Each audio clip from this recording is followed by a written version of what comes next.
बंसी सोकर उठा ही था, तभी उसकी पत्नी उससे बोली, वैसे तो तुम बड़े कंजूस हो, लेकिन सोने में तो तुम बिल्कुल भी कंजूसी नहीं करते। अरे साफ साफ बताओ क्या कहना चाहती हो। देखो, अगर तुम कोई सामान बताने वाली हो तो मैं 1 रुपया भी खर्च नहीं करने वाला बता रहा हूँ। मैं तुम्हारा कोई खर्चा नहीं करवाने आई, बस बाहर तुम्हारे इंतजार में पंचायत बैठी हुई है। पंचायत?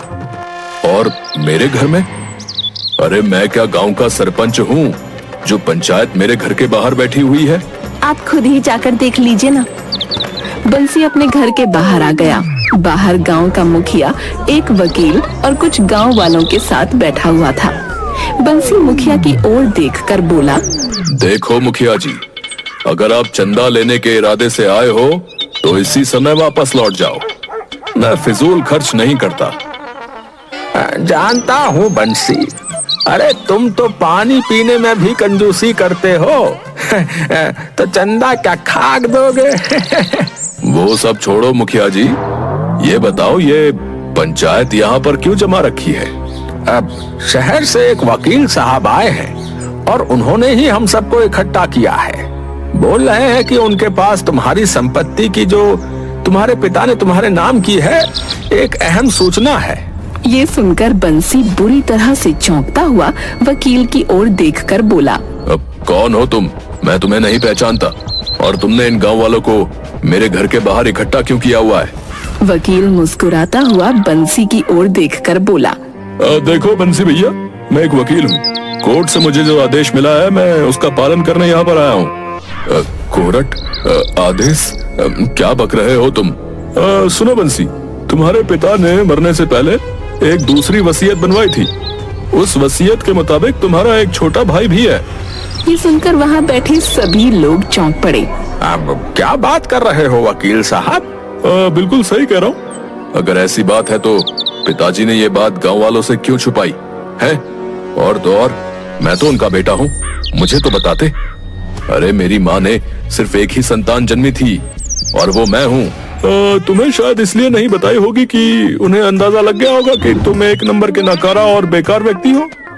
और रहा सवाल तुम्हारी माँ का, तो वो तो तुम्हें पैदा करके जीवन भर रोती रही होंगी। आखिरकार उसने संसार की सबसे बड़ी गलती जो की थी। पहेलियां मत बुझाओ वकील साहब, साफ साफ बोलो। देखो बंसी, वसीयत के मुताबिक तुम्हें अपने छोटे भाई को ढूंढना होगा। तुम्हें अभी इसी समय इस घर को छोड़कर जाना होगा। अगर 3 दिन के अंदर तुम अपने भाई को नहीं ढूंढ पाए तो ये सारी संपत्ति सरकारी ट्रस्ट में चली जाएगी। अरे ऐसे कैसे चली जाएगी?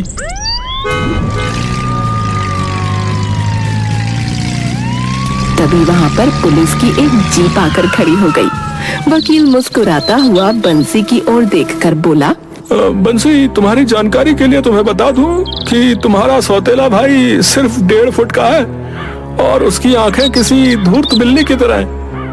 अरे उसकी कोई तस्वीर तो होगी? नहीं, उसकी कोई तस्वीर नहीं है। इन पुलिस वालों को देख रहे हो?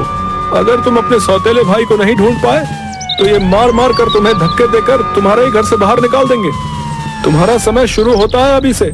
बंसी ये सुनकर अपना सर पकड़कर बैठ गया और मन ही मन बोला, हे भगवान, ये बैठे बिठाए क्या गांठ लग गई।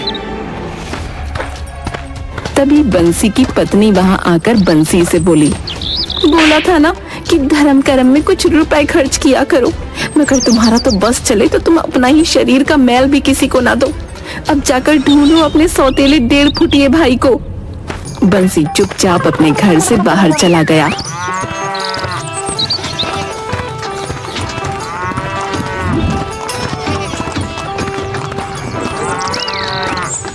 और एक पेड़ के नीचे बैठकर अपने आप से बोला, मेरे पिता ने भी कितना मूर्खता भरा काम किया है। एक तो मेरे सर पर सौतेले भाई को बैठा दिया, वो भी 1.5 फुटिया, और ऊपर से उसकी कोई तस्वीर भी नहीं है। अरे आखिर इतनी बड़ी दुनिया में उसे कहाँ ढूंढूं? तभी बंसी की नजर एक पेड़ के नीचे एक नाटे पर पड़ी जो कि आराम से अमरूद खा रहा था। बंसी उसे गौर से देखता हुआ अपने आप से बोला, इसका तो हुलिया बिल्कुल वैसा ही है जैसा कि मेरे पिता ने वसीयत में दिखाया है। क्यों ना मैं इसे ही अपने गांव ले चलूं? वैसे भी मेरे 1.5 फुटिए भाई की कोई तस्वीर तो है नहीं। बंसी चुपचाप उस नाटे व्यक्ति के पास जाकर बोला, क्या नाम है तुम्हारा? मेरा नाम गबरू है, लेकिन तू क्यों पूछ रहा है मुझसे? अबे अबे कौन है बे तू? मेरा नाम बंसी है। अच्छा, तो तू वही बंसी है जिसके कंजूसी के चर्चे न्यूज में और अखबारों में छपते रहते हैं ना? मेरा एक काम करोगे? अबे ओ लपड़ झंडू, अबे मैं किसी का मुफ्त में कोई काम नहीं करता, समझा? बंसी रोते हुए गबरू को सारी घटना बताते हुए बोला,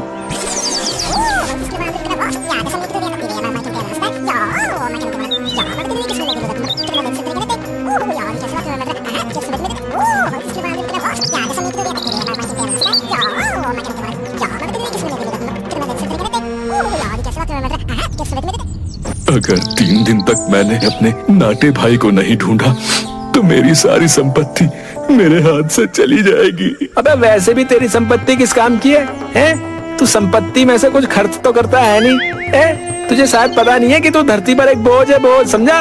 मेरी मदद करो, तुम मेरे सौतेले नाटे भाई बनकर मेरे साथ चलो। अबे बोला ना, अबे मैं मुफ्त में कोई काम नहीं करता बे। इसके बदले तुम मुझे क्या दोगे बताओ? बंसी अपनी जेब से 10 रुपए का नोट निकालकर गबरू के हाथ में पकड़ाता हुआ बोला, अब मेरे दोस्त, ये 10 रुपए मैंने 10 महीने से संभाल कर रखे थे, इसे तुम रख लो। ये रुपए मैं तुम्हें अपने कलेजे पर पत्थर रखकर दे रहा हूँ। गबरू उस नोट को बंसी के मुंह पर मारता हुआ बोला, अब अपने सीने पर रखे हुए पत्थर को सीने पे ही मार दे, सारी दुनिया का भला हो जाएगा। पूरे 5 लाख रुपए लूंगा। अगर तैयार हो तो बोलो, नहीं तो जाकर अपना रास्ता नापो, समझे? गबरू की बात सुनकर बंसी गहरी सोच में डूबते हुए अपने आप से बोला, फिलहाल तो इसे साथ ले जाने में ही मेरी भलाई है, बाकी बाद में देख लेंगे। इतना तो तय है कि काम होने के बाद इस नाटे को एक फूटी कौड़ी भी नहीं दूंगा। बंसी गबरू की ओर देखकर बोला, अब मुझे मंजूर है। हाँ तो फिर अब देर किस बात की है मेरे बड़े भाई, चलो। बंसी गबरू को सीधे अपने घर लेकर चला गया और वकील सहित सारे गांव वालों को एकत्रित करते हुए बोला, वकील साहब, पिताजी की वसीयत के मुताबिक मैंने अपने भाई को ढूंढ लिया है। ठीक से देख लीजिए, 1.5 फुट से ज्यादा का नहीं है और इसकी आंखें भी किसी धूर्त बिल्ली की तरह हैं। वो तो मैं इसे पहली ही नजर में देखकर पहचान गया था। अब मैं आगे की वसीयत पढ़ता हूँ। अबे ये क्या बकवास कर रहा है वकील? आगे की वसीयत से तेरा क्या मतलब है? वसीयत में लिखा है कि जब बंसी अपने छोटे भाई को ढूंढने में कामयाब हो जाए तब आगे की वसीयत सुनाई जाए। हाँ, जल्दी बोलो, हम सभी काम धंधे वाले लोग हैं भाई। वसीयत के मुताबिक बंसी को 6 महीने अपने छोटे भाई को अपने पास रखना होगा और उसकी देखभाल अपनी संतान की तरह करनी होगी। और इन 6 महीनों में जितना अधिकार बंसी का होगा उतना ही अधिकार बंसी के सौतेले भाई का होगा। अगर बंसी ने उसे घर से बाहर निकालने की कोशिश की तो ये वसीयत ट्रस्ट के नाम चली जाएगी। इतना बोलकर वकील वहाँ से चला गया। मुखिया बंसी की ओर देखकर बोला, अब बंसी ध्यान रखना, कोई भी ऐसा काम मत करना कि तुम्हारा छोटा सौतेला भाई तुम्हें छोड़कर चला जाए, नहीं तो तुम सड़क पर आ जाओगे। और वैसे तो तुम्हारा बस नहीं चलता, नहीं तो तुम सड़क पर ही रहने लगो, है कि नहीं? मुखिया वहाँ से चला गया। तभी गबरू इटलाता हुआ घर के अंदर घुस गया और बंसी की पत्नी से बोला, खाने में क्या भाभी? मुझे बहुत तेज भूख लग रही है। 2 दिन पहले 200 ग्राम आलू आए थे, वही पके हुए रखे हैं। 200 ग्राम आलू? अरे इतने से आलू तो चखने में निकल जाते हैं। तभी वहाँ पर बंसी आ गया। गबरू बंसी की ओर देखकर बोला, ओ बड़े भैया ओ, मुझे बहुत जोरों की भूख लग रही है, जाओ जल्दी से बाजार से फिश चिकन लेकर आओ। आज मेरा नॉनवेज खाने का बहुत मूड हो रहा है, समझे? ये सुनकर बंसी को चक्कर आते हुए महसूस होने लगे। अबे 1.5 फुटिए, क्यों मेरा बेड़ा गर्क करने में तुला हुआ है? इतना सारा खाना तो इंसान सारे जीवन में नहीं खा पाता, और जो खाता है वो मेरी नजर में इंसान ही नहीं है। ओ देखो बड़े भैया ओ, अगर तुम अपन की मांगे पूरी नहीं करोगे ना तो अपन यहाँ से चला जाएगा, समझे?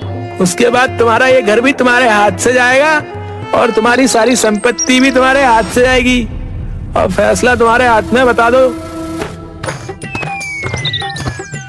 ये सुनकर बंसी मजबूर होकर चुपचाप बाजार से जरा सा चिकन और मछली ले आया इतना कम चिकन और मछली देखकर गबरू बुरी तरह से क्रोधित होकर बंसी से बोला, अबे ये क्या उठा कर ले आया बे? तुम मुझसे किस तरह से बात कर रहे हो? कुछ देर पहले तो तुम मुझसे बड़ा भाई कहकर बात कर रहे थे। अबे तूने जो काम किया ना, मन करता है कि ये कंटाप तेरे गाल पे खींच के मार दूं हैं। मैंने तुझे चिकन और मछली लाने को कहा था ना बे? हाँ तो वही तो लेकर आया हूँ। गबरू चिकन की ओर देखकर बोला, अबे ये क्या है बे? चिकन की सिर्फ एक टेढ़ी टांग है। अबे ऐसा लग रहा है कि जैसे किसी अपाहिज मुर्गे की हो। अबे मुर्गा भी तेरी ही तरह नाटा था। अबे ओ बकवास बंद कर, समझा? और ये मच्छी, अबे इससे ज्यादा बड़ी मछलियाँ तो लोगों के घर के शीशे में होती हैं। अरे केवल तुम ही तो खाओगे। अबे हाँ मैं ही खाऊंगा। जाओ जाकर अभी दोबारा जाओ और बहुत सारा चिकन और मछली लेकर आओ। वो क्या है ना कि मुझे भूख जरा ज्यादा लगती है, समझे? चलो जाओ। बंसी मजबूर होकर दोबारा ढेर सारा चिकन और मछली ले आया।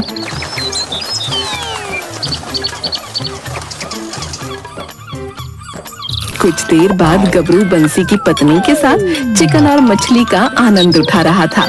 बंसी की पत्नी खाते हुए गबरू से बोली, तुम दोनों भाइयों में कितना अंतर है? मैं समझा नहीं भाभी। अरे एक मेरे पति हैं, एक नंबर के कंजूस, और एक तुम हो। तुम्हें पता है ना, पूरी 10 वर्ष बाद मैं मच्छी और चिकन का स्वाद चख रही हूँ। सच तो ये था कि मैं तो भूल ही गई थी कि इनका स्वाद कैसा होता है। टेंशन मत लो भाभी, अपन यहाँ आ गया।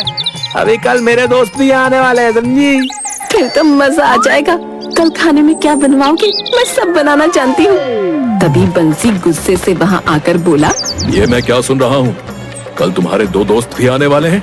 हाँ वो कल आने वाले हैं और उनका खाने का इंतजाम भी तुम्हें ही करना है। अच्छा ये बताओ, तुम्हारी तिजोरी की चाबी कहाँ रखी है? ये सुनकर बंसी बुरी तरह से क्रोधित होकर बोला, तिजोरी की चाबी तू क्यों मांग रहा है बे? अबे ओ, अपन तेरा छोटा भाई, समझा? वसीयत के मुताबिक 6 महीने तक अपन तेरे से जो बोलेगा तेरे को करना पड़ेगा। और अगर तू नहीं करेगा ना तो आज ही मैं ये घर छोड़कर चला जाऊंगा, समझ गया? और अगले दिन फिर तुझे यहाँ से बाहर निकाल देंगे। बंसी ने डरते हुए तिजोरी की चाबियां गबरू को पकड़ा दी। गबरू बंसी से बोला, अबे ओ ध्यान से मेरी बात सुन। कल मेरे दोस्त संपत और कप्ता यहाँ आने वाले हैं। उनकी खातिरदारी में कोई कमी नहीं होनी चाहिए, समझे? अगर भूल से भी तूने कंजूसी दिखाई ना तो तेरी वाट लगा दूंगा।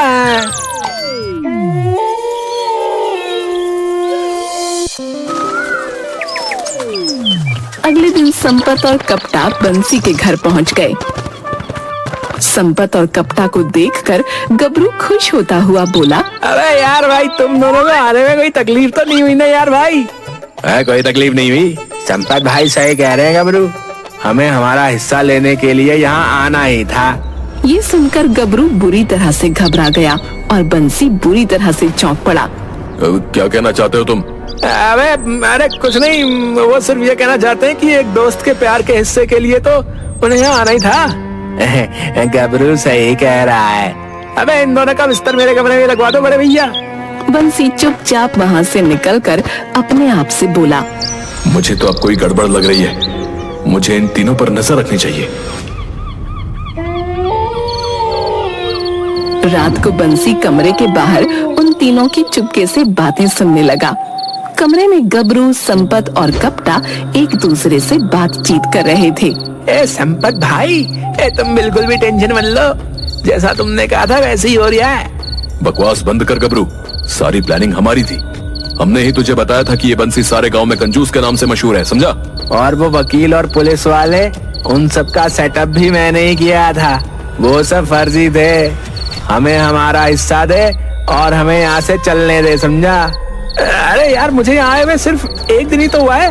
अबे कुछ दिन रुको, मैंने बंसी से तिजोरी की चाबी ले ली है। मौका देखकर मैं सारी तिजोरी साफ कर दूंगा, समझे? नहीं, सारी तिजोरी तुझे आज ही साफ करनी है। संपत भाई सही कह रहे हैं गबरू। उस फर्जी वकील को और पुलिस की वर्दी पहने हुए उन गुंडों को हमें हिस्सा देना है बे। ये सुनकर बंसी अपना सर पकड़कर बैठते हुए बोला, हे भगवान, इसका मतलब है कि ये तीनों ठग हैं। बंसी तुरंत मुखिया के घर चला गया। इतनी रात को बंसी को देखकर मुखिया बोला, क्या बात है बंसी, क्या हुआ?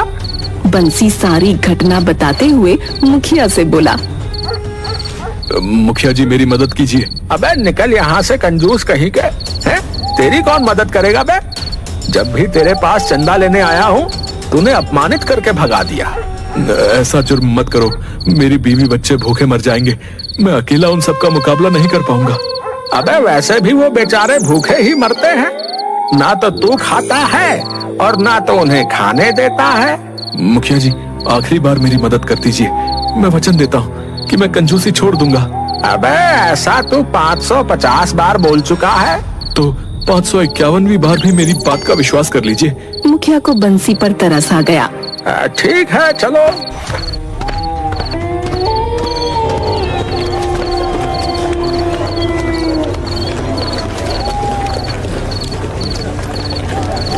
गबरू संपत और कपटा के साथ बंसी की तिजोरी खोल ही रहा था कि तभी मुखिया तेज आवाज में बोला, तुम सबका भेद खुल चुका है। बंसी ने सारी सच्चाई अपने कानों से सुन ली है। ये सुनकर गबरू संपत और कपटा बुरी तरह से घबरा गए। उन तीनों ने जैसे ही पलट कर देखा तो सामने गांव वाले लाठी और डंडे लेकर खड़े हुए थे। गबरू संपत और कपटा की ओर देखकर बोला, अबे मूर्खो, अबे इसीलिए मैं कहता था कि कुछ दिन रुक जाओ, लेकिन नहीं, तुम्हें सारा का सारा पैसा अभी चाहिए था। अब ले लो पैसा। लगता है मेरा अमीर बनने का सपना अधूरा रह जाएगा। मुखिया चीखते हुए गांव वालों से बोला, देखते क्या हो, मारो इन सबको। गांव वाले लाठी और डंडे लेकर गबरू संपत और कपटा की ओर दौड़ पड़े। वो तीनों बड़ी मुश्किल से जान बचाकर वहां से भाग गए। जाने माने जमींदार थे, उनके पास 3 गांव की जमींदारी थी। ईश्वर का दिया हुआ सब कुछ उनके पास था। पुत्र गौरीलाल और पुत्री कुसुम दोनों बच्चे पढ़ने में बहुत होशियार थे। 10-12 कमरे का आलीशान मकान, सभी सुख सुविधा पंडित जी के पास थी। गौरीलाल ने 12वीं पास की थी और नगर पालिका में बड़े बाबू की नौकरी भी उसे मिल गई। अब तुम्हें भगवान की कृपा से सरकारी नौकरी मिल गई है, इसलिए मुझे लगता है कि तुम्हें आगे पढ़ने की कोई जरूरत नहीं, बस मन लगाकर अपनी नौकरी करो। पिताजी अगर आपकी आज्ञा हो तो मैं आगे की पढ़ाई करना चाहता हूँ। नहीं, अब तुम्हें अपनी नौकरी पर ध्यान देना चाहिए। किस्मत वालों को ही इतनी जल्दी और इतनी अच्छी नौकरी मिल जाती है। भगवान ने तुम्हें जो दिया है उसकी कद्र करो और उसे संभालो। पिता की बात मानकर गौरी ने नौकरी शुरू कर दी और बहुत ही जल्द उसके लिए रिश्ते आने भी शुरू हो गए। पंडित धनराज ने विवाह के लिए कन्या पसंद करने की जिम्मेदारी अपनी पत्नी को सौंप दी। पंडित जी की पत्नी ने सैकड़ों रिश्तों को नापसंद किया।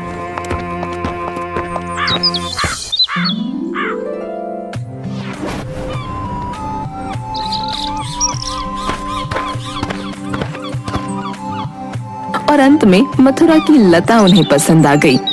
अभी तुम्हें और कितनी लड़कियां देखनी हैं? तुम्हें तो कोई रिश्ता पसंद ही नहीं आ रहा। मुझे मथुरा वाला रिश्ता अच्छा लग रहा है। लड़की सुंदर है, संस्कारी है और मुझे पहली नजर में ही पसंद आ गई। बस आप चलकर इस रिश्ते को मोहर लगा दीजिए। अब धूमधाम के साथ लता और गौरीलाल की शादी हो गई और लता विदा होकर अपने ससुराल करौली जाती है। शादी की रात को महिलाएं लता को उसके कक्ष में छोड़ने जा रही होती हैं। तो अचानक लता का चेहरा सफेद पड़ जाता है और वो बेहोश होकर गिर जाती है। क्या हो गया बहू को अचानक? ये बेहोश कैसे हो गई?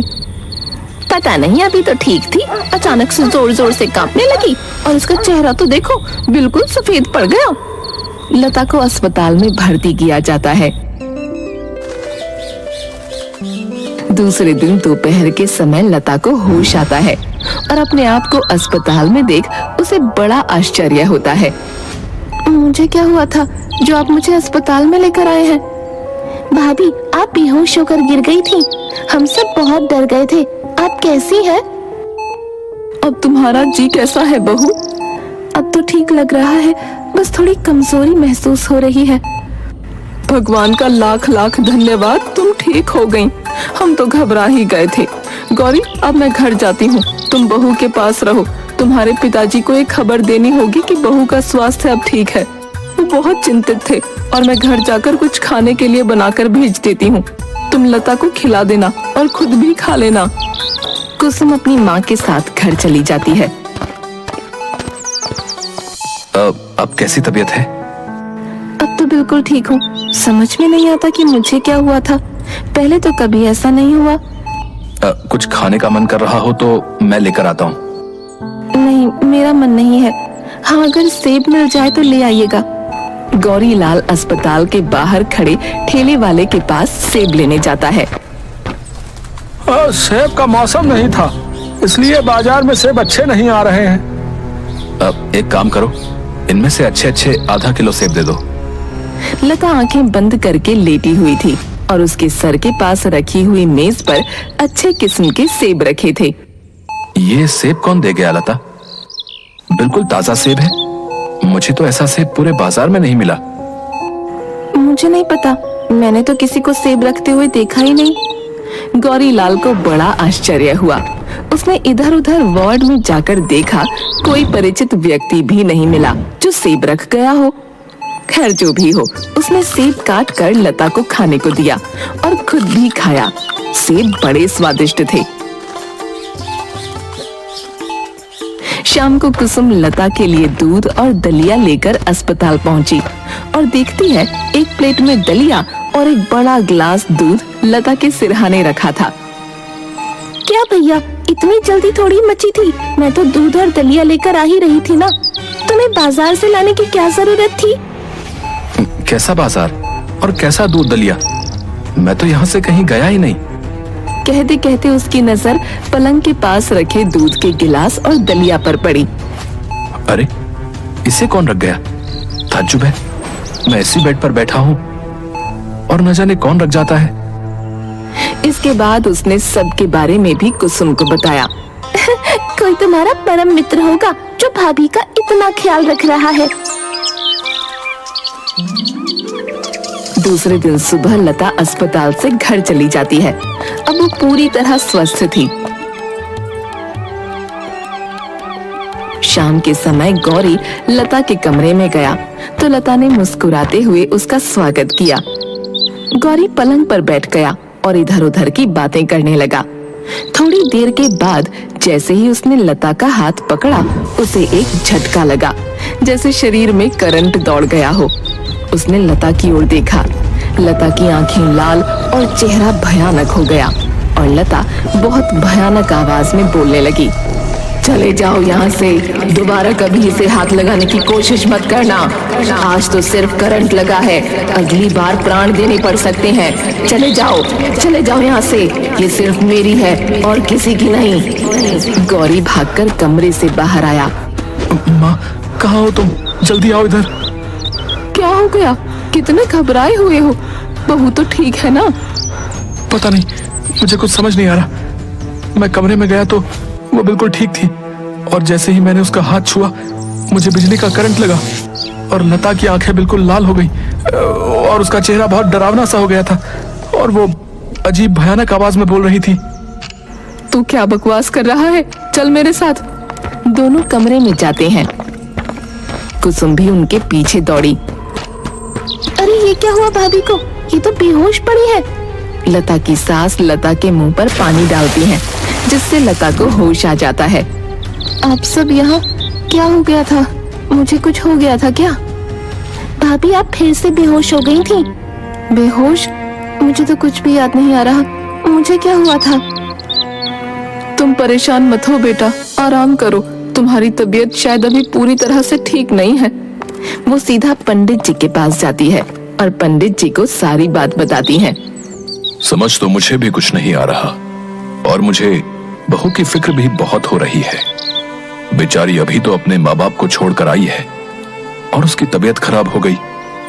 मैंने उसकी बीमारी की खबर तार के जरिए उसके मायके भेजी है। उम्मीद है कि कल या परसों में उसके माँ बाप यहाँ आ जाएंगे। आपने बहुत अच्छा किया। हो सकता है माँ बाप से मिलकर उसकी तबीयत थोड़ा संभल जाए। तार मिलते ही लता के माँ बाप आते हैं और बातें शुरू होती हैं। लता को अब तक तो ऐसी कोई बीमारी नहीं हुई। यहाँ आते ही पता नहीं क्या हुआ। हमने डॉक्टर वर्मा को दिखाया था, पर बीमारी उनकी पकड़ में नहीं आ रही। डॉक्टर वर्मा इंग्लैंड से डॉक्टरी पढ़कर लौटे हैं और यहाँ के बहुत बड़े डॉक्टर हैं। घटना के लगभग 12 घंटे बाद लता फिर से स्वस्थ हो गई। भाभी, आज तो गुलाब जामुन खाने का मन कर रहा है, आप भी खाओगी ना? भैया से कहकर बाजार से मंगवा लेती हैं। लता मुस्कुराती है और कुछ कहना चाहती है कि तभी दोनों ने देखा कि कमरे में एक थाल घूम रहा है और बीच में रखी टेबल पर आ गया। उसमें 6-7 बड़े बड़े गुलाब जामुन रखे थे। दोनों डरकर जोर से चीखती हुई बाहर भाग गईं। क्या हुआ? क्या हुआ? तुम दोनों ऐसे चीख क्यों रहे हो? कुसुम ने गुलाब जामुन के थाल की ओर इशारा किया, लेकिन उसके मुंह से कुछ आवाज नहीं निकल पा रही थी। कौन लाया इन गुलाब जामुनों को? तभी वहाँ घर के बाकी लोग भी उन दोनों की चीख सुनकर आ गए। कुसुम गुलाब जामुन वाली सारी बात सभी को बताती है। सब दूसरे कमरे में बैठे सलाह कर रहे होते हैं। बहन जी, मुझे तो कोई भूत की करतूत मालूम होती है। आज तक तो हमने इस घर में भूत नहीं देखा बहन जी। भूत कुछ नहीं होता है, मैं नहीं मानता। हाँ, अगर भूत मेरे लिए रबड़ी का दोना मंगा दे तो मैं भी मान जाऊंगा। सब हंसने लगते हैं। तभी कमरे का दरवाजा अपने आप खुलता है और रबड़ी के 5-6 दोने हवा में उड़ते हुए कमरे के अंदर आ जाते हैं और कमरे का चक्कर लगाकर वहाँ रखी मेज पर स्थिर हो जाते हैं। सबके चेहरे का रंग उड़ गया। सभी लोग कमरे के बाहर निकल आए। सबको समझ आ गया कि ये बुरी आत्मा है और सब ये भी समझ चुके थे कि लता तभी बीमार होती है जब गौरी उसके कमरे में जाता है। गौरी ने लता के कमरे में जाना छोड़ दिया। पंडित अपने मित्र से सारी बातें बताते हैं। धनराज, तुम परेशान मत हो। मैं कानपुर के एक प्रसिद्ध ओझा को बुला लेता हूँ और वो आते ही तुम्हारे पूरे घर का निरीक्षण करेंगे। दूसरे दिन ओझा पंडित जी के घर पर आता है और पूरे घर का निरीक्षण करता है।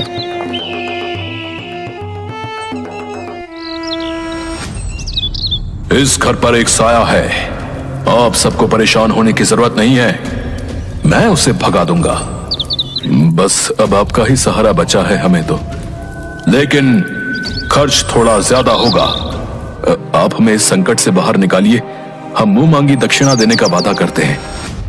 ओझा के रहने के लिए कमरा ठीक कर दिया जाता है। आधी रात के समय गौरी अपने कमरे में सो रहा था। उसे सर्दी लगने लगी। उसने पंखा बंद किया और फिर सोने चला गया। अभी आंख भी नहीं लगी थी कि पंखा फिर से चलने लगा। शायद कुसुम चला कर गई होगी।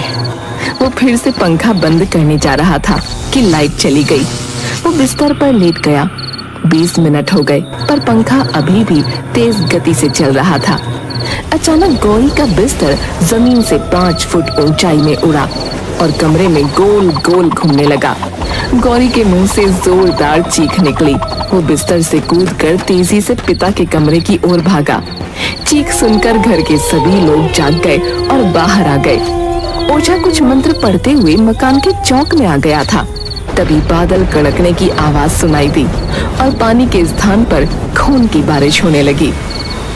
तुम सब जल्दी ही अंदर जाओ और दरवाजा बंद कर लो। ओम क्रीम ग्राम क्रीम भट स्वाहा। ओम क्रीम ग्राम क्रीम भट स्वाहा। खून की बारिश अभी भी हो रही थी। सभी भयभीत निगाहों से एक दूसरे की तरफ देख रहे थे। मकान के बरामदे में चारों तरफ खून ही खून दिखाई दे रहा था। लता कहाँ गई? दिखाई नहीं दे रही। शायद अपने कमरे में होगी। गौरी, जरा जाकर देखना वो कहाँ है।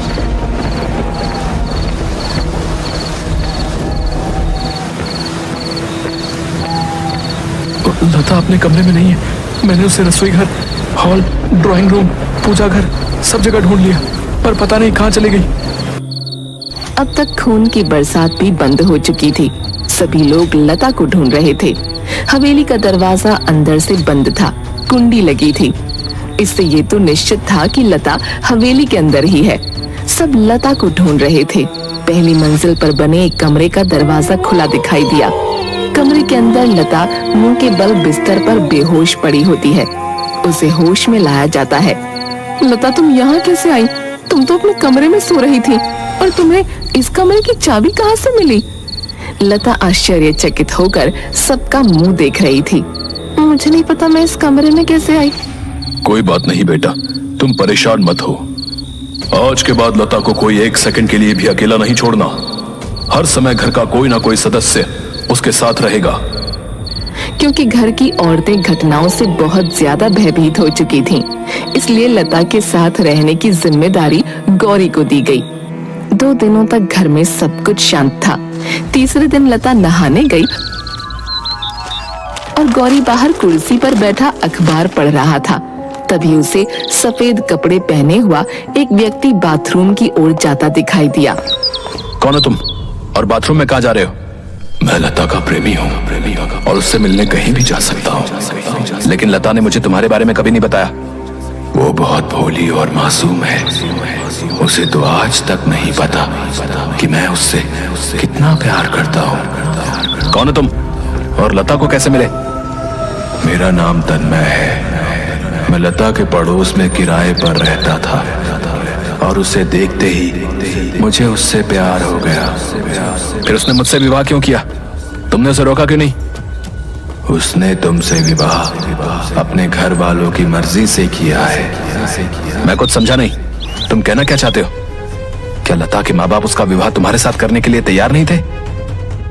आज तुम्हारी जगह मैं लता का पति होता अगर मेरी जिंदगी में वो दिन नहीं आया होता। तुम साफ साफ बात क्यों नहीं करते? मैं लता के माँ बाप से उसका हाथ मांगने जा रहा था। लता के ख्यालों में खोया हुआ बावला होकर अपने घर से निकला, और सड़क पर अगर मैंने उस ट्रक को देख लिया होता तो आज मैं जीवित होता और लता मेरी पत्नी होती। तुम कहना क्या चाहते हो? क्या तुम मर चुके हो?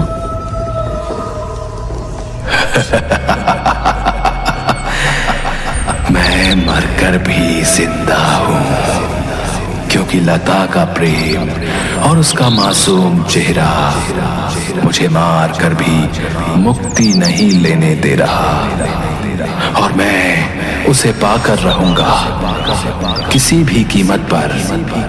अगर तुम्हारी पत्नी होने से तुम्हें सारे हक मिल गए तो मैं भी लता के साथ विवाह करूंगा और उसका पति बनूंगा। तुम क्या बकवास कर रहे हो? लता मेरी पत्नी है, मैं तुम्हें छोड़ूंगा नहीं।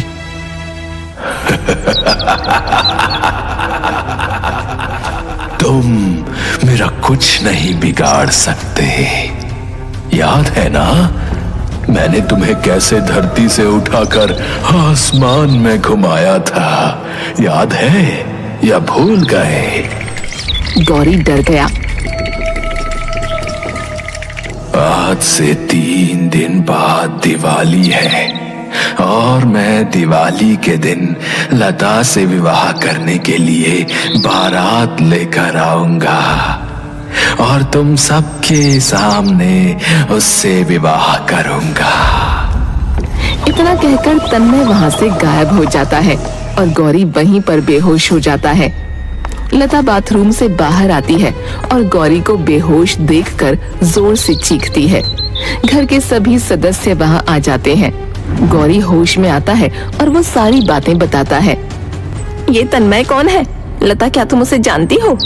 नहीं माँ, मैं तन्मय नाम के किसी लड़के को नहीं जानती और मैंने कभी ये नाम पहले सुना भी नहीं है। हम सब ने ये नाम कभी नहीं सुना।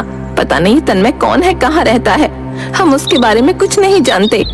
बहन जी, हमें अपनी बहू पर पूरा विश्वास है और हम इस मुश्किल से उसे बाहर निकाल कर ही रहेंगे। आप हम पर भरोसा रखिए। ये बड़ी ही सिद्धि और दुष्ट आत्मा है जो आपकी बहू लता के ऊपर फिदा है, परंतु आप सब फिक्र मत कीजिए। मैं कल एक अनुष्ठान करूंगा और उसके बाद इस सिद्धि आत्मा का खेल हमेशा के लिए खत्म हो जाएगा। बाबा, यदि आपको जरा भी संदेह हो तो आप किसी को अपनी सहायता के लिए बुला लीजिए। मुझे किसी प्रकार का कोई संदेह नहीं है और इस तरह की आत्माओं को भगाने के लिए मैंने अपने गुरु गंगाधर जी से उचित शिक्षा प्राप्त की है। विश्वास रखिए, मैं आपको इस मुश्किल से मुक्त करूंगा। दूसरे दिन सुबह अचानक से ओझा के कमरे से चिल्लाने की आवाज आने लगती है। सब दौड़कर ओझा के कमरे की ओर जाते हैं, जहां ओझा पंखे से उल्टा लटका हुआ था। उसके दोनों हाथ एक दूसरे से बंधे थे। छोड़ दो, मुझे छोड़ दो, मुझे माफ कर दो। मैं आज ही यहाँ से चला जाता हूँ और कभी लौट कर नहीं आऊंगा। तभी कोई ओझा को पंखे से घुमाकर जमीन पर फेंक देता है। गौरी उसे अस्पताल में भर्ती करा देता है। अब क्या होगा? अब हमें इस बुरी आत्मा से कौन बचाएगा? फिक्र मत करो, मैंने गंगाधर जी को लेने के लिए कल ही आदमी भेज दिया है। भगवान ने चाहा तो वो जल्द ही यहाँ आ जाएंगे। लेकिन उनका पता कैसे मालूम चला? मैंने कल ओझा से गुरुजी का पता पूछकर आदमी को उन्हें लेने भेज दिया था। दिवाली का दिन आ गया। सब बहुत ज्यादा परेशान होते हैं। पूरा दिन घर में शांति का माहौल था। शाम के वक्त आसपास के घरों में दिया बत्ती जलने लगी। तभी पंडित जी की हवेली के बाहर बाजे की आवाज सुनाई देती है। सब बरामदे की तरफ बढ़ते हैं। तभी हवेली का दरवाजा अपने आप खुलता है और बाजे की आवाज हवेली के अंदर जोरों से आने लगती है। पलक झपकते ही वहाँ बहुत सारे कंकाल सर कटे शरीर नाचने लगते हैं और तन्मय गौरी को दिखता है, जो दूल्हे के भेष में होता है।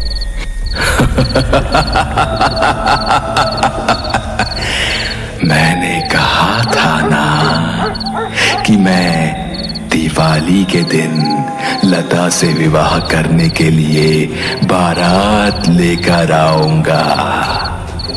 देखो, मैं आ गया। इस अजीब सी बारात को देखकर घर की सारी औरतें बेहोश हो जाती हैं।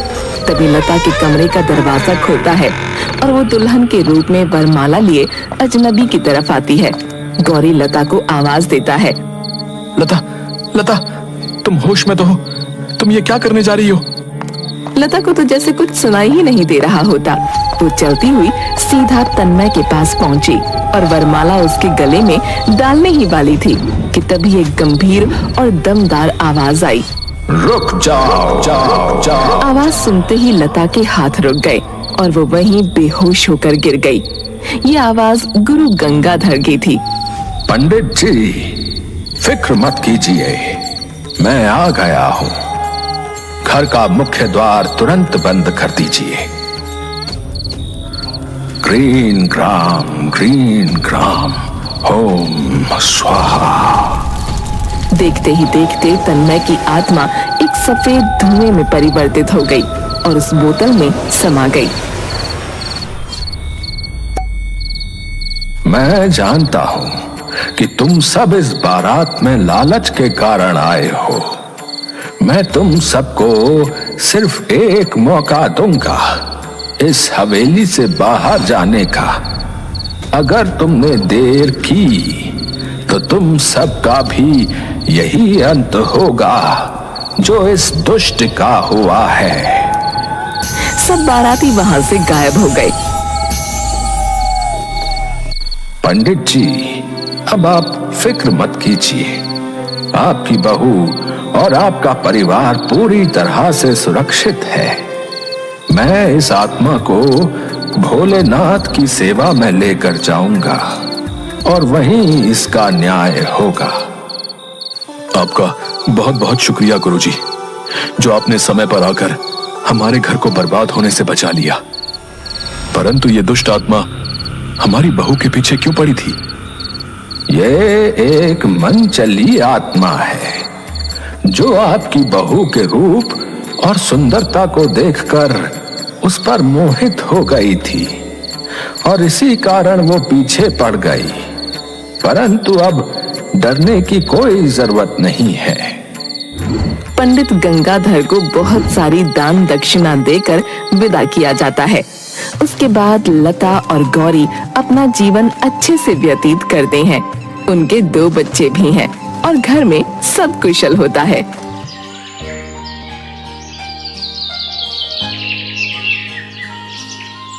मोहन नगर गाँव में मोटू नाम का एक लालची पानी पूरी वाला रहता था। वो अपने नाम की तरह ही बहुत ज्यादा मोटा था। गांव के सभी लोग उस मोटू की दुकान से ही पानी पूरी खाया करते थे। मोटू की दुकान के सामने एक गरीब बिरजू का जलेबी का ठेला था, लेकिन मोटू की पानी पूरी की दुकान की वजह से बेचारे बिरजू के ठेले पर कोई भी ग्राहक नहीं आता था।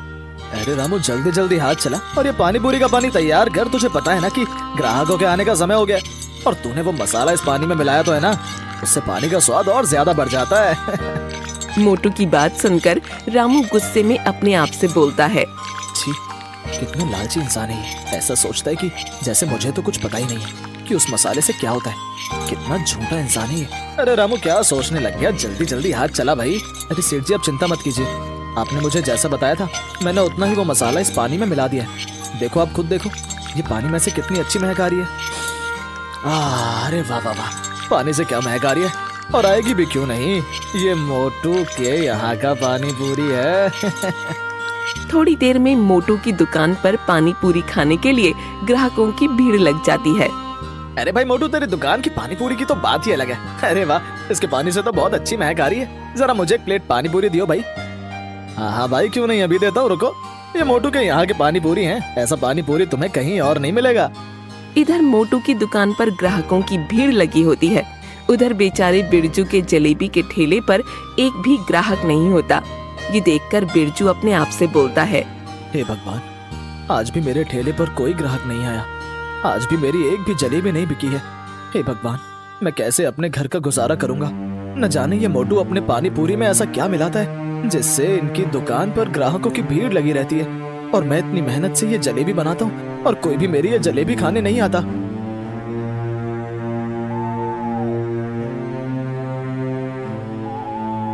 अरे वाह वाह वाह, आज भी बहुत ज्यादा कमाई हो गई। हे भगवान, आपकी कृपया मुझ पर ऐसे ही बनी रहे। अरे है ना रामू, मैं सही कह रहा हूँ ना? हाँ सेठ जी, अगर ऐसे ही रोज कमाई होती रही तो आप बहुत ही जल्दी इस पूरे गांव में सबसे ज्यादा अमीर इंसान बन जाओगे। हाँ, और इससे मेरी तिजोरी भी पैसों से भरी रहेगी। हाँ सेठ जी, वो तो है। अरे सेठ जी, मुझे आपसे कुछ कहना था। हाँ हाँ बोल, क्या कहना है तुझे? वैसे भी आज मेरा मूड बहुत अच्छा है। वो सेठ जी, क्या है ना, मैं कह रहा था कि आप जरा मेरी तनख्वाह थोड़ी बढ़ा दे तो अच्छा रहेगा, क्योंकि इतनी तनख्वाह से मेरा घर चल नहीं पाता है। अरे क्या है रे, अभी कुछ महीनों पहले ही तो तेरी तनख्वाह बढ़ाई थी, तो उससे भी तेरा घर नहीं चल पाता है क्या? सेठ जी, कुछ महीने पहले नहीं, इस बात को 2 साल हो गए हैं, और आजकल तो इतनी महंगाई बढ़ गई है, इतनी तनख्वाह में घर का गुजारा नहीं हो पाता है। अबे सारा मूड खराब कर दिया तूने मेरा। अब ज्यादा दिमाग मत खराब कर मेरा, नहीं तो तुझे पता है ना कि मैं क्या करूंगा। मोटू की बात सुनकर रामू डरकर चुप हो जाता है। जब देखो मुझे नौकरी से निकालने की धमकी देता रहता है। बेटा, जिस दिन मुझे मौका मिला ना, तो मैं इसका ऐसा हाल करके जाऊंगा, देखते रह जाएगा ये लालची इंसान। चल ठीक है, मैं जा रहा हूँ, और तू यहाँ से ये साफ सफाई करके दुकान बंद करके चला जाइयो, ठीक है? ऐसा कहकर मोटू अपने घर के लिए निकल जाता है, और उधर बिरजू परेशान होकर घर पहुँचता है।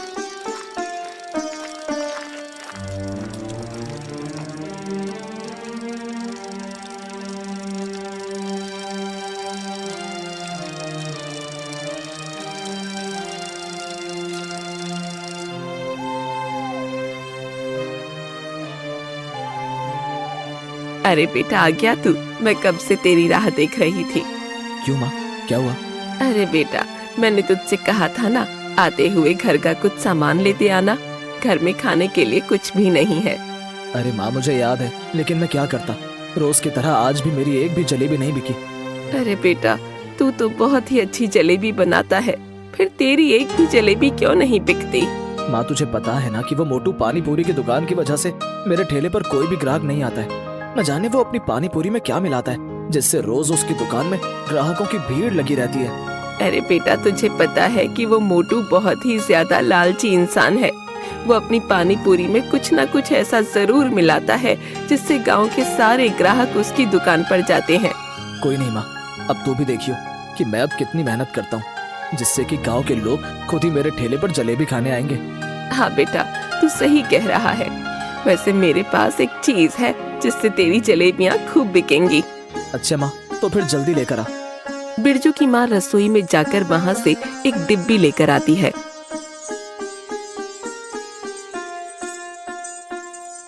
अरे माँ, ये तेरे हाथ में किस चीज की डिब्बी है? बेटा, ये है इलायची पाउडर। इसको जलेबी में डालने से उसमें बहुत अच्छी खुशबू आएगी। फिर देखना कैसे ग्राहक तेरे ठेले पर आते हैं। लेकिन माँ, तुझे लगता है कि इससे काम बन जाएगा? अरे बेटा, तेरे पिताजी भी जलेबी बनाते थे तो उसमें थोड़ा सा इलायची का पाउडर मिला देते थे, इसलिए हमेशा उनके ठेले पर ग्राहकों की भीड़ लगी रहती थी। अच्छा माँ, फिर अब मैं भी पिताजी की तरह जलेबियाँ बना लूंगा। हाँ बेटा, तेरे पिताजी की जलेबियाँ तो पूरे गांव में मशहूर थीं, तभी तो मैंने तुझे भी जलेबी का ठेला लगाने को कहा था। माँ, वैसे इसमें से बहुत अच्छी खुशबू आ रही है। मैं अब कल से जलेबियों में इस पाउडर को डालकर ही जलेबियाँ बनाऊंगा। इधर बिरजू अपनी जलेबियों को अच्छा बनाने के लिए मेहनत करने लग जाता है। उधर मोटू जब अपने घर पहुंचता है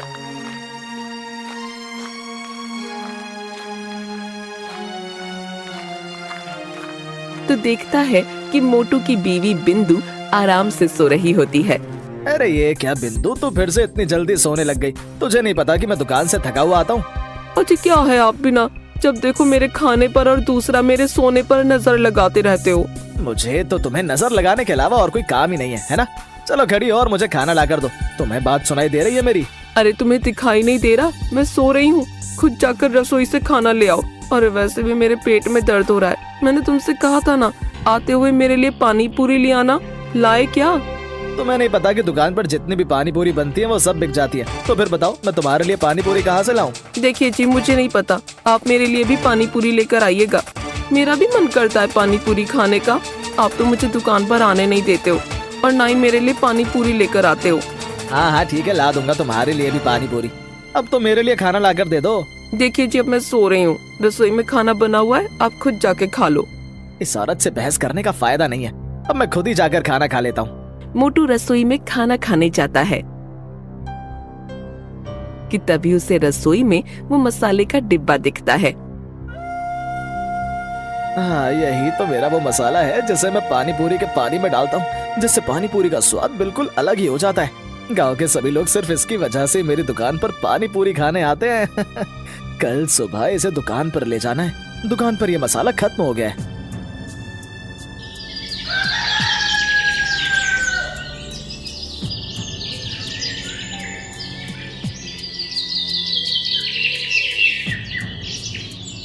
अगले ही दिन मोटू अपनी दुकान पर मसाला लेकर जाता है।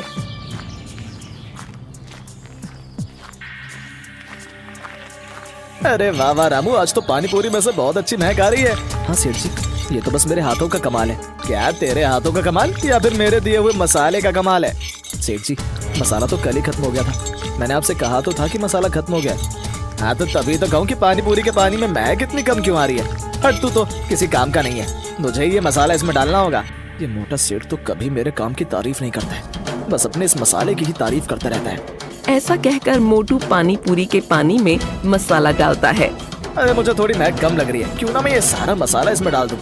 इतना कहते ही मोटू उस डिब्बे का सारा मसाला उस पानी पूरी के पानी में डाल देता है। अरे रे, ये सेठ ने तो इतना सारा मसाला डाल दिया इस पानी में। इनके लालच की सजा बेचारे गांव वालों को भुगतनी पड़ेगी। हे भगवान, इस मोटे सेठ के लालच से बेचारे इन गांव वालों की रक्षा करना। ये ले पकड़ और इस डिब्बे को उठाकर अच्छे से अंदर रख दे। अब देखियो कि पानी कितना स्वादिष्ट हो जाएगा। और थोड़ी जल्दी जल्दी हाथ चला ले, ग्राहक आने वाले होंगे। सेठ जी, मैं तो सुबह से ही काम कर रहा हूँ। हाँ वो तो मुझे पता है कि तू दुकान पर कितना काम करता है। अगर तू जल्दी जल्दी काम करता तो अभी तक दुकान का सारा काम हो गया होता। खुद तो मोटा बैठा रहता है, सुबह भी देरी से दुकान पर आता है और शाम को भी जल्दी चला जाता है और मुझसे कहता है कि मैं काम नहीं करता हूँ। रामू, मुझे ऐसा क्यों लग रहा है कि तू मेरे बारे में कुछ बोल रहा है? अरे सेठ जी, मेरी इतनी कहाँ हिम्मत कि मैं आपके बारे में कुछ बोल सकूं। थोड़ी ही देर में मोटू की दुकान पर ग्राहकों की भीड़ लग जाती है। अरे मोटू, जरा मुझे 5 प्लेट पानी पूरी पैक करके दे दे भाई। आज मेरी साली आई हुई है तो थोड़ा इम्प्रेशन जमाने के लिए है। मैं उसे तेरे यहाँ की पानी पूरी खिला दूंगा। अरे भाई साहब, इम्प्रेशन भी मेरी पानी पूरी खिलाकर करोगे? हाँ भाई, इस गांव में तेरे यहाँ की पानी पूरी से अच्छा कुछ नहीं है। ऐसे ही धीरे धीरे मोटू की दुकान से सारी पानी पूरी खत्म हो जाती है।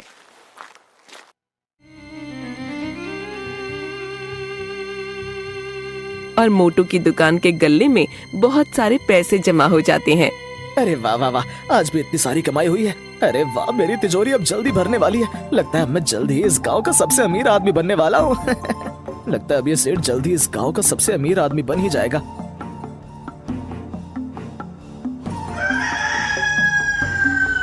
अगले दिन मोटू अपनी दुकान पर खड़ा होता है।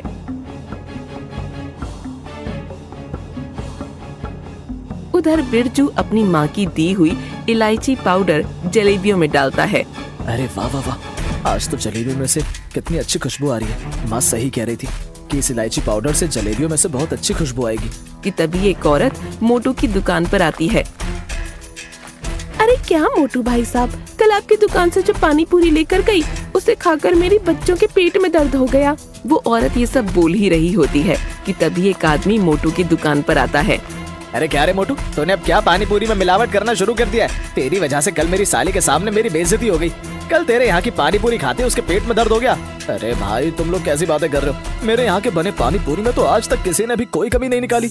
और इस पूरे गाँव में क्या, आसपास के गाँव में भी मेरी जैसी पानी पूरी कोई नहीं बेचता है। अच्छा तो क्या हम झूठ बोल रहे हैं? अरे भाई लगता है तूने अच्छी नीयत से अपनी साली को पानी पूरी नहीं खिलाई, इसीलिए तो उसके पेट में दर्द हो गया। मोटू की बात सुनकर उस आदमी का गुस्सा 7वें आसमान पर पहुंच जाता है। अच्छा तो मोटू भाई साहब ये क्या झूठ बोल रहे हैं? तेरे कहने का मतलब क्या है कि हम लोग झूठ बोल रहे हैं? एक तो तू मिलावट वाली पानी पूरी बेचता है, ऊपर से हमें झूठा बना रहा है। ऐसे ही थोड़ी देर में मोटू की दुकान पर शिकायत करने के लिए और ग्राहकों की भीड़ लग जाती है। हाँ भाई ये लोग सही कह रहे हैं। कल जो हम लोग तेरी दुकान से पानी पूरी ले गए थे उसमें हम सबका पेट दर्द हो गया। देख भाई मोटू, अब तू ये अपनी दुकान बंद ही कर दे, क्योंकि अब से कोई भी तेरी दुकान से पानी पूरी नहीं खाएगा। अरे हाँ भाई सही कह रहे हो, इस मोटू की दुकान की पानी पूरी खाकर मरना थोड़ी है। वो सारे ग्राहक मोटू को सुनाने लगते हैं। तभी उनमें से खड़े एक ग्राहक को बिरजू के ठेले की जलेबियों की खुशबू आती है। अरे वाह भाई ये खुशबू कितनी अच्छी आ रही है। अरे भाई ये मेरी पानी पूरी के पानी की खुशबू आ रही है। अबे नहीं बे, ये खुशबू तेरी दुकान से नहीं आ रही है, बल्कि ये तो जलेबियों की खुशबू आ रही है। अरे ये खुशबू तो बिरजू के ठेले की जलेबियों से आ रही है। सारे ग्राहक मोटू की दुकान छोड़कर बिरजू के ठेले पर जलेबियां खाने चले जाते हैं।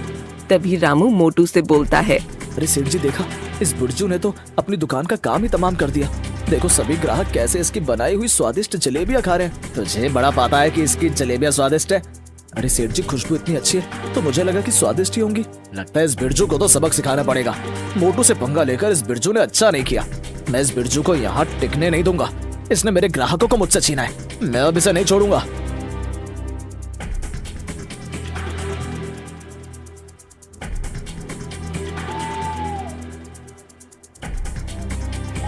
अरे माँ, माँ कहाँ गई?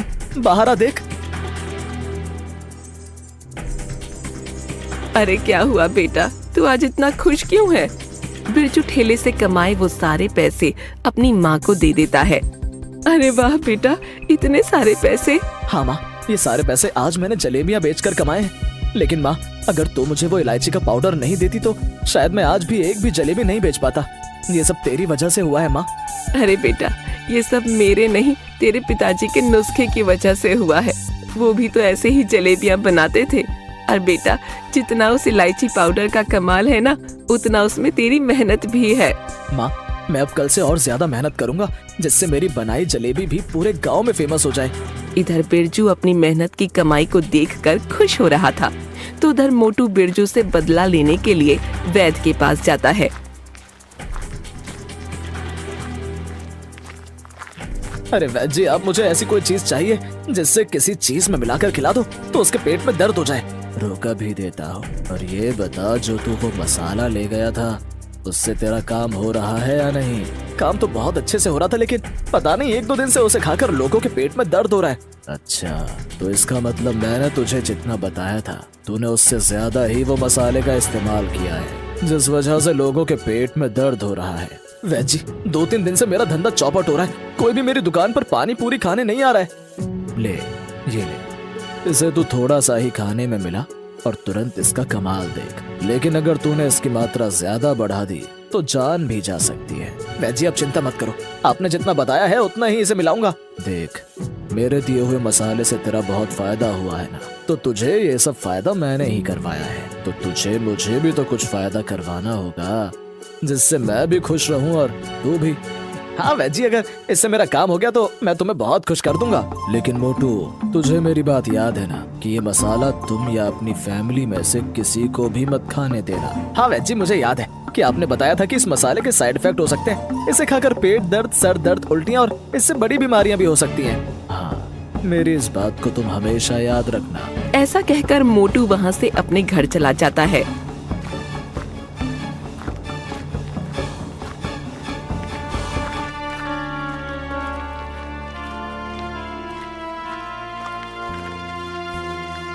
अरे बिंदु, जरा ये डिब्बी को संभाल कर रख दो। मैं अभी सोने जा रहा हूँ, तो सुबह मुझे याद से डिब्बी दे देना।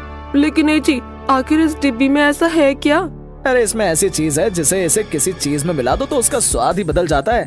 अच्छा जी, अगर ऐसा है तो आप थोड़ा सा मुझे दे सकते हो, मैं भी खाने में इसे डालकर खा के देखूंगी।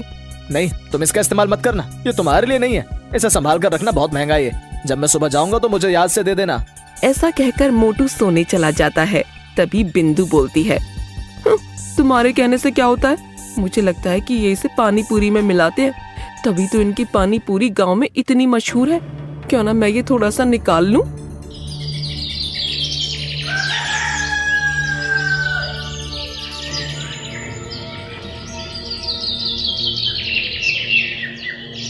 अगली सुबह मोटू अपनी दुकान पर जाता है।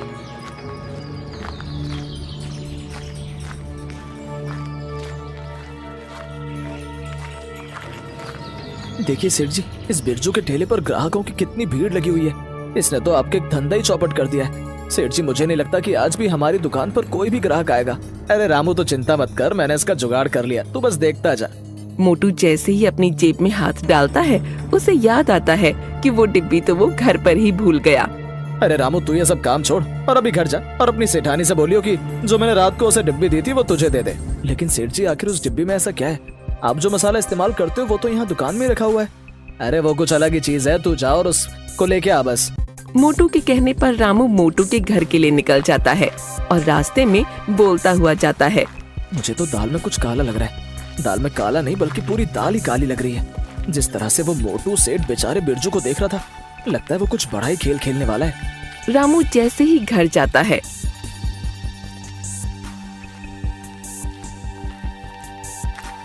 तो घर के अंदर से रामू के चिल्लाने की आवाज आती है।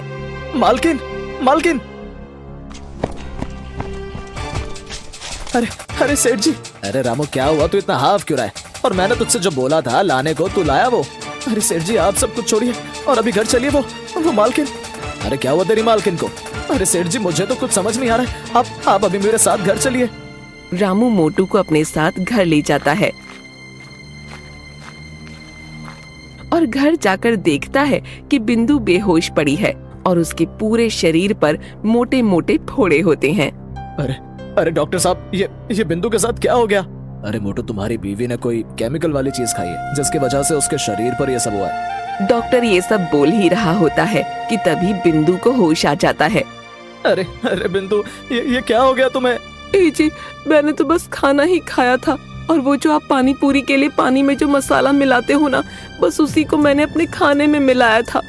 उसे ही खाकर मेरे शरीर पर ये फोड़े हो गए और मुझे चक्कर आ गया। क्या वो पानी पूरी में मिलाने वाला मसाला? हाँ, आपकी पानी पूरी भी तो इसी मसाले की वजह से इतनी फेमस है ना, इसलिए मैंने भी आज खाने में वो सारा मसाला डाल दिया था। क्यों तुमने आखिर वो मसाला क्यों इस्तेमाल किया? तुम्हें मुझे ये बात बतानी चाहिए थी। आपने मुझे ये मसाला इस्तेमाल करने से मना किया था, इसलिए मैंने चुपके से उसमें से वो मसाला निकालकर खाने में मिलाकर खाया। तुम्हें नहीं पता कि ज्यादा वो मसाला खाना खराब है? क्यों? आखिर उस मसाले में ऐसा क्या है जो उसे खाना खराब है? नहीं, मैं अगर मर भी गया तो मैं किसी को भी उसके बारे में नहीं बता सकता हूँ। तो ठीक है, फिर मैं भी तुम्हारी बीवी का इलाज नहीं कर पाऊंगा, क्योंकि अगर मुझे नहीं पता लगेगा कि तुम्हारी बीवी की हालत किस वजह से खराब हुई है तो मैं इलाज नहीं कर पाऊंगा। तुम अपनी बीवी को अस्पताल में ले जाओ, मैं जा रहा हूँ। डॉक्टर से ये बात सुनकर मोटू डॉक्टर के पैरों में गिर जाता है और डॉक्टर से बोलता है, ज्यादा लालच की वजह से मैं पानी पूरी के अंदर उसमें स्वाद बढ़ाने के लिए उसमें ये मसाला मिलाता हूँ। क्या मसाला? हाँ, जिस वजह से पानी पूरी का पानी और स्वादिष्ट हो जाता है। मुझे वो मसाले की डिब्बी दिखाओ। रामू अंदर जाकर उस मसाले की डिब्बी को डॉक्टर को लाकर देता है। सत्यानाश! तुम्हें पता भी है कि इस मसाले से ज्यादा सेवन से इंसानों के शरीर के अंदर कितनी तरह की बीमारियां होती हैं, और तुम ये मसाला रोज बेचारे ग्राहकों को मिलाकर खिलाते हो। तुम्हें पता है तुम कितना बड़ा पाप कर रहे हो? तुम्हें पता भी है कि इसे इस्तेमाल करने की क्या सजा है? डॉक्टर साहब, आपको जो सजा देनी है आप वो मुझे दे दो, लेकिन आप मेरी बीवी को बचा लीजिए। डॉक्टर साहब, मेरी बीवी को बचा लीजिए। ठीक है, मैं तुम्हारी बीवी का इलाज कर दूंगा, लेकिन तुमको मेरी एक शर्त माननी होगी। हाँ डॉक्टर साहब, मुझे आपकी हर शर्त मंजूर है। ठीक है, तो तुम्हें अपना ये जुर्म दरोगा के सामने कबूल करना होगा। हाँ बोलूंगा, मैं सब कुछ सच सच बोलूंगा। हाँ बस मेरी बीवी को बचा लीजिए। मोटू के कहते ही डॉक्टर दरोगा को मोटू के घर बुलवा लेता है।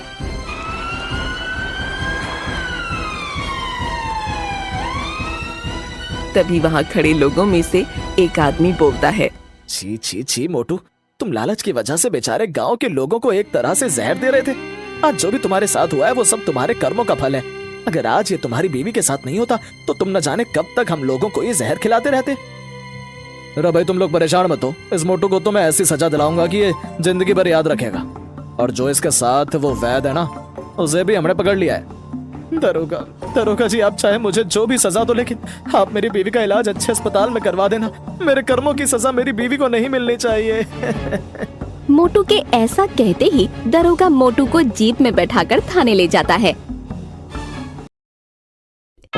एक बार की बात है, राधोगढ़ गांव के पास एक नदी बहती थी। खेती के साथ साथ पीने के लिए भी उसी नदी का पानी इस्तेमाल होता था। उस नदी में एक चुड़ैल रहती थी। वो कुछ दिनों से लोगों को पानी नहीं भरने देती थी और बहुत परेशान करती। एक दिन, ए कमला, तूने मेरी चोटी क्यों खींची? पगला गई है क्या विमला? मैं भला तेरी चोटी क्यों खींचूंगी? झूठ मत बोल, यहाँ हम दो ही तो हैं। अरे अरे, वो देखो, हमारी मटकी का पानी कौन गिरा रहा है? रास्ते में उन्हें भुवन मिला, जो बैलों को पानी पिलाने नदी लेकर जा रहा था। क्या हुआ? इस तरह क्यों भाग रही हो जैसे भूत पीछे पड़ गया हो? हाँ दादा, भूत ही है नदी पर, सच में। भक, मैं ही मिला चुहल करने के लिए। दरन हो गई जिनैया मैं कैसी करूं। अरे क्या हुआ, ये बैल पानी क्यों नहीं पी रहे हैं? और मेरी धोती कौन खींच रहा है? कहीं भागो रे। इसी तरह एक दिन रामू वहाँ से जा रहा था। उसने देखा बीच धारा में एक औरत बड़े आराम से बैठी हुई है। ए, तुम वहाँ क्यों बैठी हो? अरे बाहर आ जाओ, मरना है क्या? उसने पलटकर आदमी की तरफ देखा और फिर जोर से हंसी। तुझे मारना है कहकर हाथ बढ़ाना शुरू किया। वो तेजी से गिरते पड़ते गांव की तरफ भागा और गांव आकर लोगों को बताया। हाँ, उस दिन मेरे बैलों को पानी भी नहीं पीने दिया उस चुड़ैल ने। हमारी मटकी का पानी गिरा दिया था। लगता है हमें ये गांव छोड़ना ही होगा। बिल्कुल सच कहा भुवन, मेरा भी यही मन है। गांव के सब लोगों ने गांव छोड़ने का निश्चय कर लिया। भुवन बेटा, हो गई तैयारी? हाँ काका, हो ही गई समझो। मुझे लगता है क्यों ना हम मुखिया जी के पास चले। हाँ, शायद कोई उपाय निकले। काका, मुखिया जी कोई ओझा तो नहीं? मुझे लगता है हमें हनुमान मंदिर के पुजारी के पास चलना चाहिए। बात तो तुम्हारी भी सही है। सारे गांव वाले पुजारी जी के पास गए। कहो, कैसे आना हुआ? हाँ पंडित जी, हम नदी वाली चुड़ैल के आतंक से परेशान हैं। आए दिन उसका आतंक बढ़ता ही जा रहा है। मुझे तो लगता है हम सबको भी गांव छोड़कर भागना पड़ेगा। समस्या तो गंभीर है, पर भगवान दयालु है। अवश्य ही कोई उपाय मिल जाएगा। आप ही बताइए, क्या करना होगा? हमें एक हवन करना होगा। जैसे ही उस हवन का पवित्र धुआं उसे लगेगा, वो श्राप मुक्त हो जाएगी। पर चुड़ैल को हवन कुंड तक लाना असंभव है। असंभव में ही संभव छुपा है भुवन। तो हवन किया जाए। कल हस्त नक्षत्र है, कल ही ठीक रहेगा। ठीक है पंडित जी। आप लोग इस सामग्री की व्यवस्था कर लीजिए। मैं ब्रह्म मुहूर्त में वहां पहुंच जाऊंगा। हम सब भी पहुंच जाएंगे। हवन कुंड तैयार है, मैं जल लेकर आता हूँ नदी से। किसकी मौत आई है जो मुझे सोते ही जगाने चला आया? चुड़ैल जी, आप सोइए, मैं तो पूजा के लिए जल लेने आया हूँ।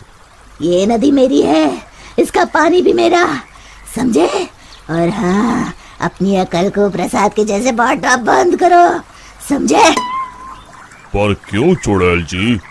क्योंकि मैंने ऐसे कहा। अब चुप, एकदम चुप। चुड़ैल जी, क्यों ना एक शर्त लगाई जाए, जो हारेगा उसे दूसरे की बात माननी पड़ेगी। बोलो, मंजूर है? तुम साधारण गांव वाले मुझ जैसी ताकतवर चुड़ैल से शर्त लगाओगे?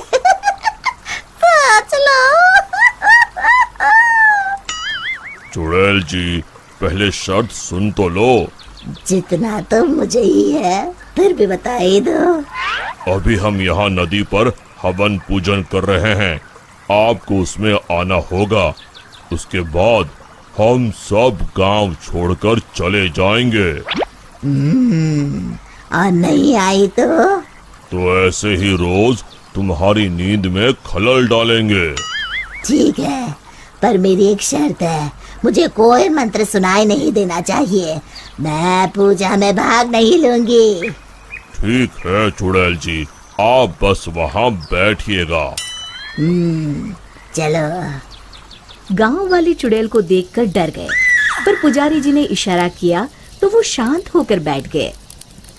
जैसे ही पंडित जी ने आखिरी आहुति आग में डाली और धुआं चुड़ैल की तरफ गया, वो जलने लगी और जोर जोर से चीखने लगी।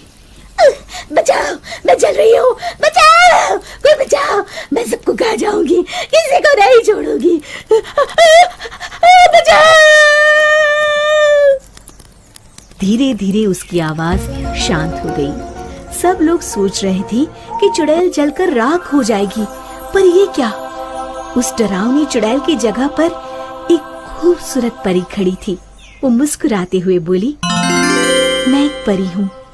एक शाप के कारण मुझे चुड़ैल बनना पड़ा। आज आपके कारण मैं शाप मुक्त हो गई हूँ। अब मैं परी लोग जाऊंगी। उससे पहले एक वरदान देना चाहती हूँ।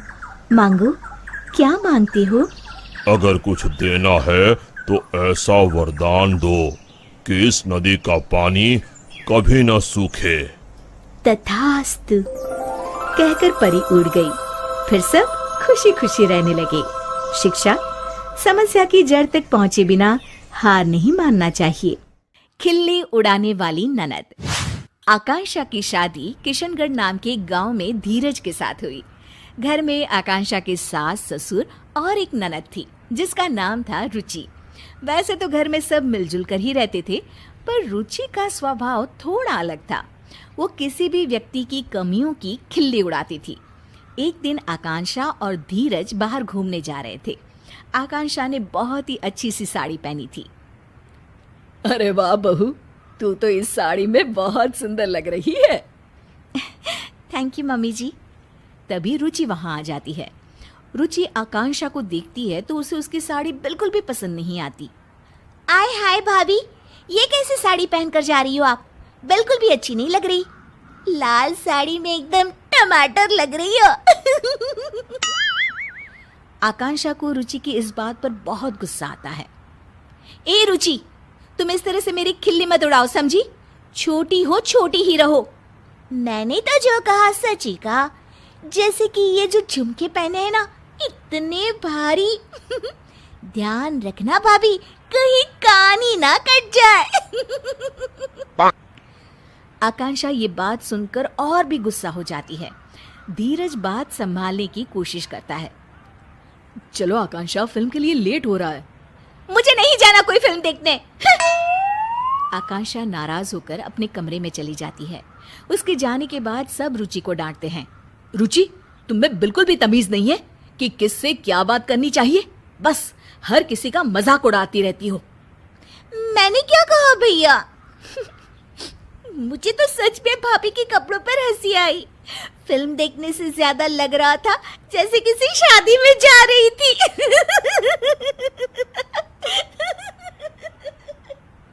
रुचि हंसते हंसते अपने कमरे में चली जाती है। रुचि की इस आदत ने सबको बहुत परेशान कर रखा था। उसे हर किसी का मजाक बनाने की अब तो आदत सी हो गई थी। एक दिन आकांक्षा और उसकी सास टीवी पर अपना मनपसंद कार्यक्रम देख रहे थे। तभी वहाँ रुचि आ जाती है। क्या आप दोनों बेकार की सास बहू की सीरियल्स देखती रहती हो? कुछ समझदारी वाले भी सीरियल्स देख लिया करो ना। हमारी मर्जी है, हम कुछ भी देखें, तुम्हें उससे क्या? भाभी सच क्यों नहीं कहती कि इन सीरियल्स के अलावा कुछ देखने का आप लोगों के पास दिमाग ही नहीं है? रुचि हंसने लग जाती है और इतना कहकर वो वहाँ से चली जाती है। रुचि भी ना कभी कभी तो हद ही करती है। पता नहीं अपने आप को क्या समझती है। कोई बात नहीं मम्मी जी, कल इसकी सहेलियां आ रही है ना, उनके सामने ये बहुत समझदार बनती है। अच्छा सबक सिखाएंगी इसको।